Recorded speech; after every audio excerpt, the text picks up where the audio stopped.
Fala aí pessoal, sejam bem-vindos aqui a mais um vídeo de resolução. A gente vai resolver a Unesp 2025, a parte de matemática. E aí, futuramente, depois eu vou postar a resolução da parte de física, ok? Então a gente começa na questão 83. Seria essa questão daqui. Então vamos lá. O gráfico feito em papel quadriculado exibe os preços praticados em reais por 5 mercados diferentes, com comercialização em quilogramas de um mesmo tipo de castanha de caju. Ok. Então, o mercado com preço mais vantajoso para o consumidor na compra de uma grande quantidade dessa castanha e o mercado em que o consumidor consegue comprar o triplo dessa castanha ao mesmo preço praticado pelo mercado 2 são, respectivamente, vamos lá, são duas respostas que ele quer. Primeira resposta, o mercado com preço mais vantajoso. Preço mais vantajoso é quando você tem o menor preço levando a maior quantidade de produto, né? Então, tá claro aqui que seria o 5, porque você tem mais massa e menor preço. Então, esse é o mais vantajoso. Então, seria a primeira parte da resposta. Então, a gente já ficaria entre a D e a I. E aí depois ele está falando o mercado em que o consumidor consegue comprar o triplo dessa castanha no mesmo preço praticado pelo mercado 2. O preço praticado pelo mercado 2 está tudo nessa linha daqui, né? Se você reparar, a distância daqui até aqui vai dar um preço, ou melhor, uma massa X, né? E daqui X também, para cá X também. Então, o mercado 4 vai ter 3 vezes mais massa, né? E o mesmo preço. Então, a resposta seria 3 e 4, alternativa D. Vamos continuar então? Próxima questão. Aqui ele está te dando a fórmula da conversão de uma temperatura em Fahrenheit para Celsius. Também está te dando aqui uma fórmula que seria uma aproximação. E aí ele está definindo uma função, que é o erro absoluto, que vai ser basicamente a diferença entre essas duas fórmulas daqui. Basicamente, a gente vai ter que descobrir qual que é essa nova fórmula, tá? Então, para fazer isso, olha só, eu vou escrever essa fórmula daqui como sendo 5TF sobre 9 menos 5 vezes 32, a gente vai ter 160 sobre 9. E esse daqui vai ser a diferença, então vai ficar TF sobre 2 menos 30 sobre 2, ok? Primeira coisa que é importante a gente fazer é deixar todo mundo no mesmo denominador. Então, o denominador interessante seria o 18, né? Então, vou colocar aqui 18. Essa fração, para virar com o denominador 18 embaixo, tem que multiplicar por 2 em cima. Então, vai ser 10TF. Menos. Aqui multiplica por 2. A gente vai ter 320 sobre 18. Menos. Já vou distribuir sinal. Aqui eu tenho que multiplicar por 9. Então, vai ser 9TF sobre 18. Aqui, menos com menos, vai dar mais. Então, mais. 3 vezes 9 vai dar 27. Então, 270 sobre 2. Ok? Beleza. Então, isso aqui em módulo. Aí a gente pode ir para a última etapa. Então, eu vou ter aqui, ó, TF sobre 18 menos 9TF sobre 18. A gente vai ter 1TF sobre 18.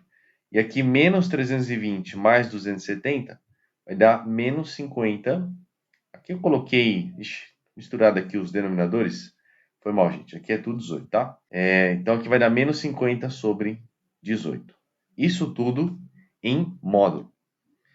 Primeira coisa importante a gente saber, então, se essa aqui é a função do erro, o erro em relação a TF, preciso saber em que ponto que isso dá zero, tá? Ou seja, qual que é o valor da temperatura em Fahrenheit que vai zerar essa expressão.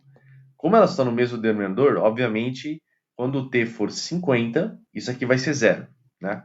Então, esse ponto, zero, tem que estar na função. Seria ou esse aqui já está fora, esse aqui também já está fora, e esse de cima também já está fora, certo? Vou limpar um pouco as nossas contas aqui para a gente ter espaço e ficar menos poluído. Então, aqui seria a nossa expressão. Bom, uma outra coisa que a gente pode analisar, então, para ter certeza se a gente fica com essa alternativa ou com essa, é ver exatamente o ponto em que a temperatura é zero. Então, quando o TF for zero, quando isso aqui for zero, essa fração some, a única coisa que vai sobrar é 50 sobre 18. 50 sobre 18 é a mesma coisa que 25 sobre 9. Então, por isso que seria esse ponto de cruzamento no eixo Y. Então, essa é a nossa resposta correta, letra B, ok? Vamos então para o próximo exercício, 85. Em uma urna são colocados cartões idênticos. Um cartão com o número 1, dois cartões com o número 2, três com o número 3 e assim sucessivamente até 100 cartões. Então, esse é o total de cartões que a gente vai ter dentro dessa urna. Quantidade mínima de cartões que devem ser retirados aleatoriamente dessa urna para que você tenha certeza que pelo menos 10 dos cartões retirados tenham o mesmo número. Aqui, cuidado, tá? Ele está pedindo certeza. Se a gente está falando em certeza, a gente não está falando de probabilidade, ok? Então, muito cuidado com isso. Para você analisar esse tipo de cenário, esse assunto aqui a gente chama de princípio da casa dos pombos, tá? O nome costuma ser chamado esse tipo de problema. Então, qual que é a ideia? Eu sempre tenho que pensar no pior caso. Porque assim, eu quero tirar 10 cartões que têm o mesmo número. Obviamente, o melhor caso seria eu já, por exemplo, tirar os 100 nas 10 primeiras vezes, né? Aí, em 10 retiradas, eu já tenho o que eu quero. Mas a ideia não é essa. A ideia é, independente das retiradas, são retiradas aleatórias, eu quero ter certeza que nessa quantidade mínima aí de retiradas, eu vou ter essa condição. Certeza. Então, para a gente fazer isso, eu preciso pensar no pior caso possível. Qual que é o pior caso possível? É que a cada retirada eu sempre vou tirando um número que seja o mais diferente possível do anterior. Concorda? Então, por exemplo, um caso ruim seria eu começar tirando o cartão 1. Aí, na sequência, eu tiro o cartão 2. Depois eu tiro um cartão 3. Depois um 4. Depois um 5. E aí eu vou tirando tudo até o 100. Um de cada. Concorda que esse seria o pior caso possível já de início? Porque eu tirei 100 cartões e eu tirei um de cada número. Esse é o caso mais distante do que eu quero. Continuando isso, continuando essa análise do pior caso, lembra que eu só tenho um cartão 1, né? Então eu já tirei. A próxima retirada teria que ser, por exemplo, um cartão 2. Depois um 3, depois um 4, depois um 5. E assim vai até o 100 de novo. Repare que aqui também foi um cenário horrível, né? Eu tirei um de cada, e mesmo depois de eu ter feito aqui, já está totalizando 199 retiradas, eu ainda tenho no máximo 2 iguais para cada número. Então, eu continuo analisando. Próximo eu terei que ter um 3, um 4, 5, e assim vai até o 100. Depois um 4, um 5, e assim vai até o 100, e assim por diante. Vê se você concorda que se eu quero ter pelo menos 10 cartões de um número específico, eu teria que vir pensando no pior caso até uma situação em que eu chegue no 9, 10 até o 100, tá? Por quê? Porque nessa situação, quando eu chegar nessa linha aqui, eu vou ter no máximo 9 cartões que coincidem, ok? Quando eu cheguei nessa linha, por exemplo, eu tinha, nesse caso aqui, ó, 4 quatros. Aí na próxima linha teriam 5, então eu teria 5 5. Então, quando eu estou nessa linha aqui, que começa com 9, significa que eu tenho 9 noves nessa brincadeira aí, nessa retirada. Então, chegando até aqui, o próximo cartão que eu retirar, com certeza vai ter que ser igual a um desses números que eu já retirei. E tudo isso que a gente analisou seria o pior caso, tá? Então, eu só preciso saber quantos são os cartões que estão aqui, tá? Qual é a quantidade de cartões que você está vendo aqui. Então, como é que a gente pode fazer essa conta? Vamos pensar comigo, ó. Eu estou preocupado aqui nas quantidades, certo? Então, a gente tem aqui, ó, no início, eu tenho 100 cartões, depois eu tenho 99 cartões, depois eu tenho 98, e assim por diante, até eu chegar nesse estágio daqui, em que eu retirei exatamente 92 cartões. Ok? Então eu vou ter que fazer a soma dessa sequência aqui, que é uma PA, né? Então não sei se você lembra da soma de PA, mas basicamente eu vou ter que fazer o maior número, né, o último, né, mais o primeiro, vezes a quantidade. Quantas linhas eu tenho aqui? Eu tenho exatamente 9 linhas. E isso tudo dividido por 2. Ok? Então, a gente vai ter aqui, ó, 192 vezes 9 dividido por 2. 192 por 2 é 200 menos 8 por 2, que vai dar 96. 96 vezes 9 é 960 menos 96, que daria 960 menos 100, 860, mais 4, 864. Então, aqui eu tenho 864 cartões, no pior caso. E o próximo cartão que eu tirar, com toda certeza, vai repetir um dos números. Vou ter 10 cartões iguais, tá? No próximo. Então, a resposta correta seria a nossa letra A. Beleza?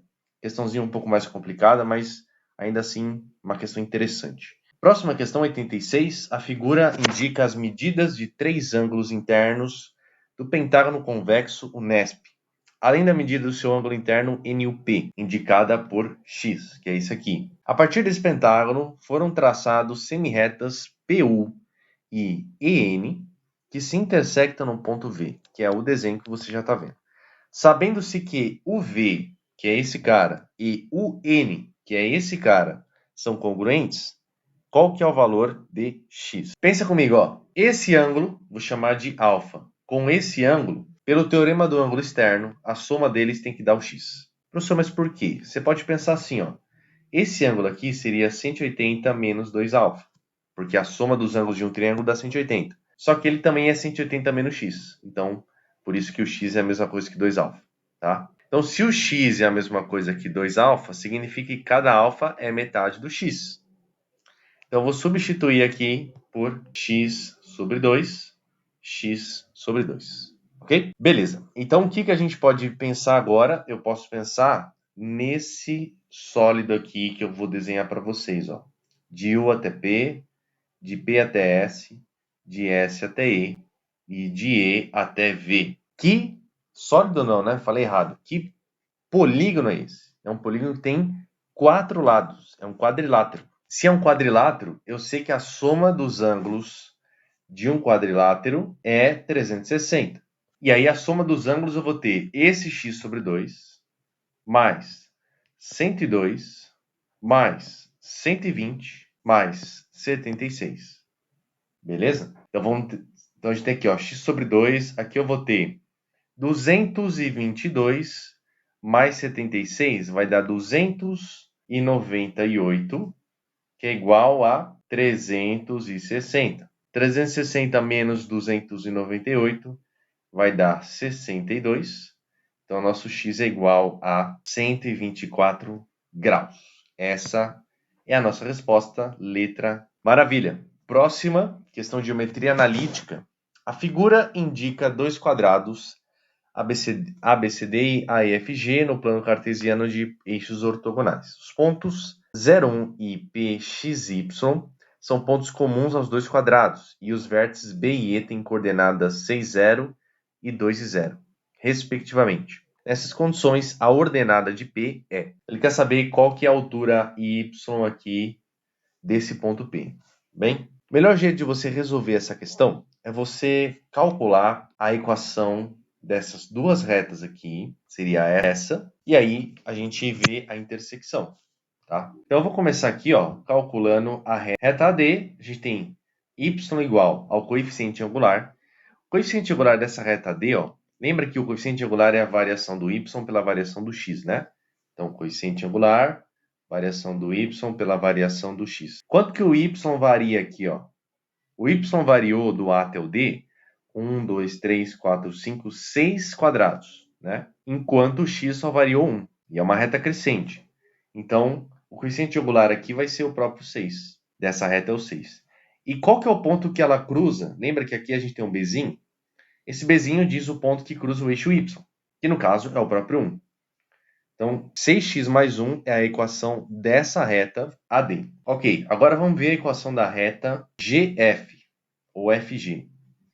Então, coeficiente angular, aqui a gente tem que analisar através desse triângulo aqui, ó. Repara que o y desceu 1, enquanto o x variou 2, né? E é uma reta decrescente, então isso vai ser negativo. 1 sobre 2 negativo, vezes x. E que ponto que cruza o eixo y? qual que é esse ponto aqui, ó? Por simetria, não sei se você percebe, ó, mas se eu andei 1 quadrado na vertical enquanto eu ando 2 na horizontal, significa que esse ponto aqui está exatamente no meio do quadrado. E daqui até aqui já tem 1. Então, 1 mais metade vai dar 1,5. Né? Então, posso colocar que isso aqui seria o ponto negativo, né? Porque está para baixo, menos 1,5. Colocando em fração, posso escrever como menos 3 sobre 2. Beleza? Ok, então tenho essas duas retas. Agora a gente vai igualar essas duas equações. Então, colocar 6x mais 1, que é igual a menos x sobre 2, menos 3 meios. Vou multiplicar todo mundo por 2. Então, vai ser 12x mais 2, que é menos x menos 3. Tá? Porque aí já elimina esse denominador 2. 12x com mais x dá 13x. Isso é igual a menos 5. Então, o nosso x vai ser menos 5 sobre 13. Então, isso daqui é o x desse ponto P. Mas a gente quer saber o y. Então, vou pegar esta reta daqui, substituir o x por menos 5 sobre 13. Então, vai ficar 6 vezes menos 5 sobre 13 mais 1. Então, nosso y vai ser menos 30 sobre 13. Esse 1 já vou colocar na fração com o denominador 13 sobre 13. Então, nosso y vai dar menos 17 sobre 13. Esse é o y do ponto P. Então, a gente fica com a resposta da letra D. Beleza? Questão 87. Questão 88 agora vai exigir de você enxergar, né, essa rotação. Então, como a gente pode fazer isso? Está falando aqui, ó, o retângulo ABCD, com AB valendo 20 e AD valendo 15, será espacialmente girado de 180 graus. Então, esse triângulo aqui vai ser girado, ok? E girado em torno dessa reta E. Aí ele quer saber o sólido que vai ser gerado a partir disso.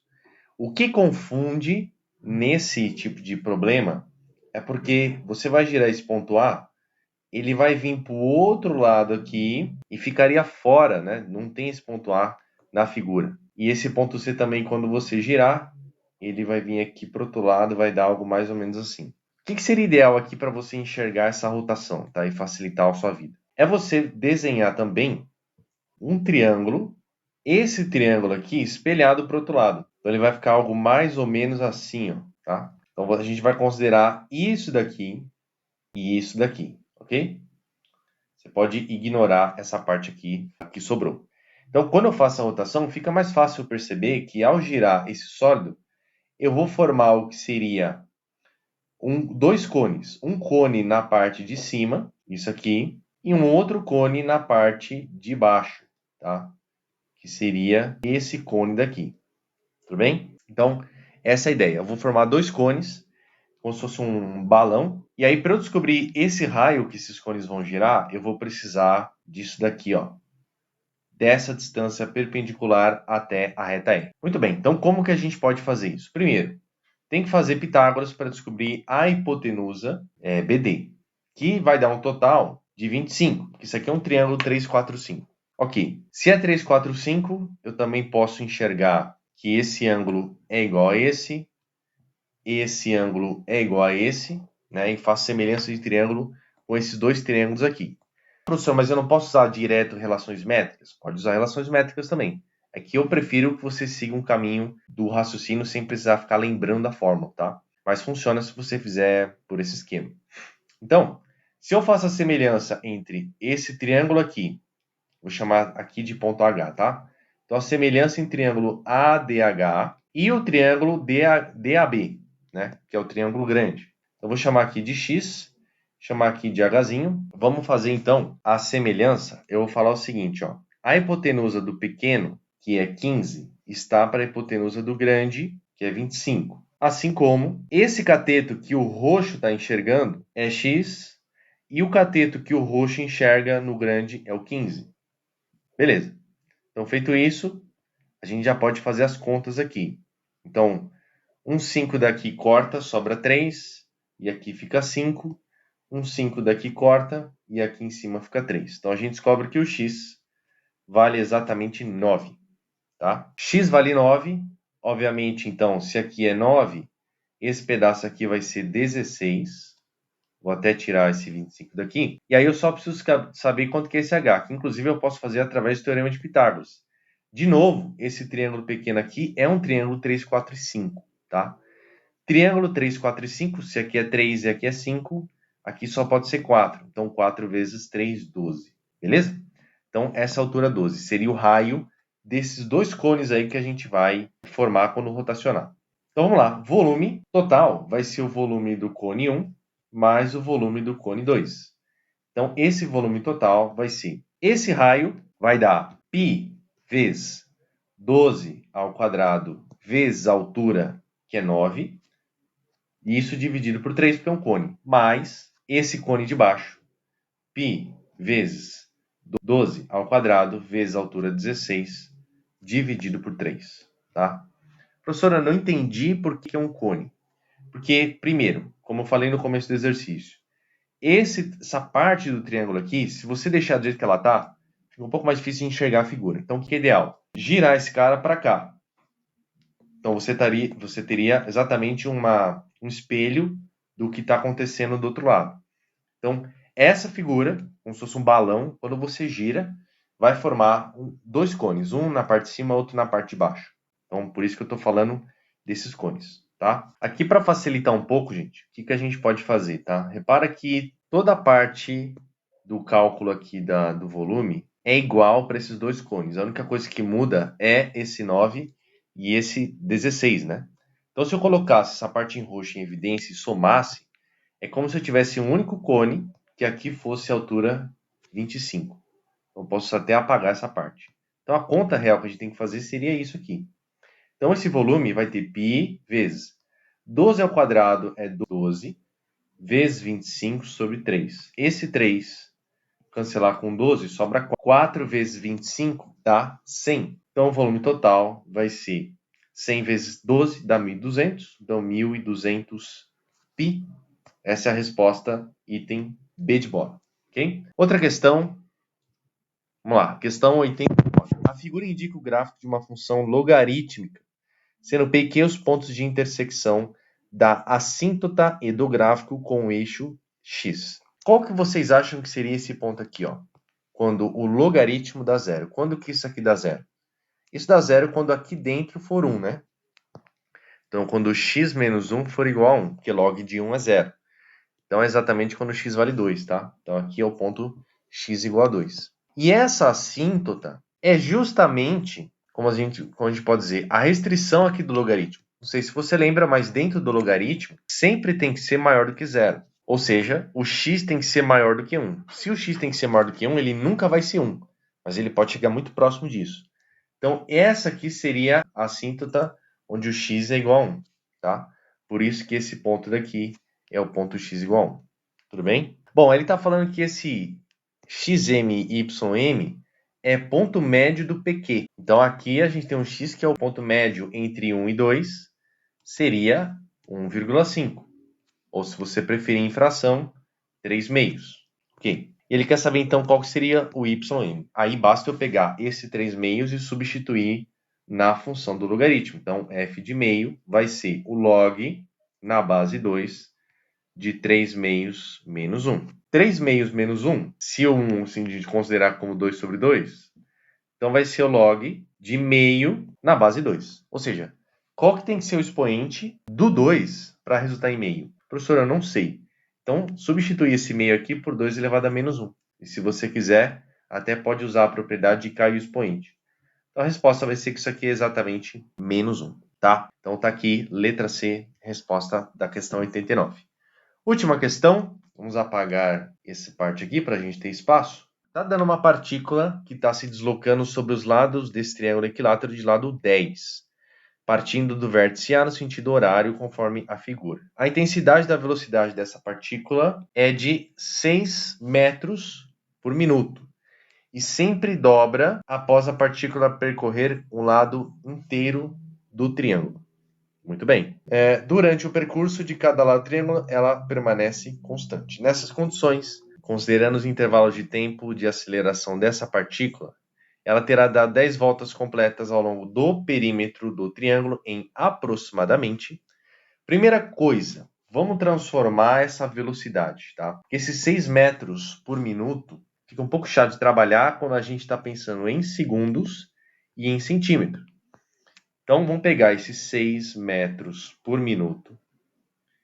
Vou transformar primeiro. 1 minuto são igual a 60 segundos. Então, 1 minuto aqui cortou. Esse 6 corta com esse 6.